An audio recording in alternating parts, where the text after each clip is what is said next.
nenzija mbeerewoko nga supporting era supporting society yonna tetulina kwambala engoye empanvu ezitatulaga nnyo ezitatuweebuula bwe twaligambye ng'ensi egenda yonooneka nga mulaba ensi egenza yonooneka ng'erimu ebintu bingi nnyo kati mbiraba ebiri mu masomero abaana ba P1 or P.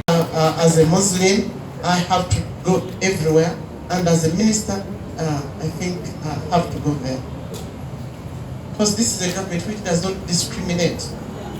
Despite, even Islam does not discriminate. Whether you are Muslim, whether you are what, at least we are all human beings.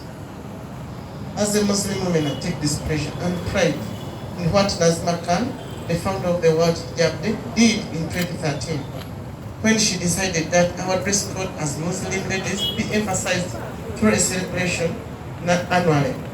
And this is the day. The Quran instructs Muslim women and men to dress modestly, and as Muslim women, we know that the hijab is that dress that shows that modesty and maintains privacy from unrelated males.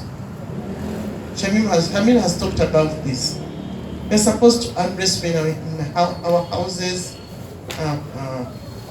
comb your hair, and women's hair should be clean and smart when you are inside the house. We don't say because you're putting on this, you should not go for salons, you don't do what. Our hair should be clean and smart. And you know what happens inside there. We need to wash our hair, we need to do what. You all know what we do, married women. The hijab, therefore, is an important dress for Muslim women that is in keeping with the teachings of the Prophet and saves us from indecency. I see MPs putting on long dresses, although they don't veil, but at least when you are going for a wedding, when you are going where, and cultures put on long dresses. Baganda, Banyankole, Banyarwanda, Bachiga, they all put on long dresses. Why do you think they put them on? Kalamajo, because they are decent.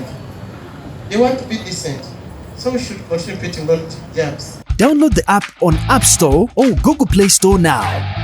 Vision Digital Experience, the future of media.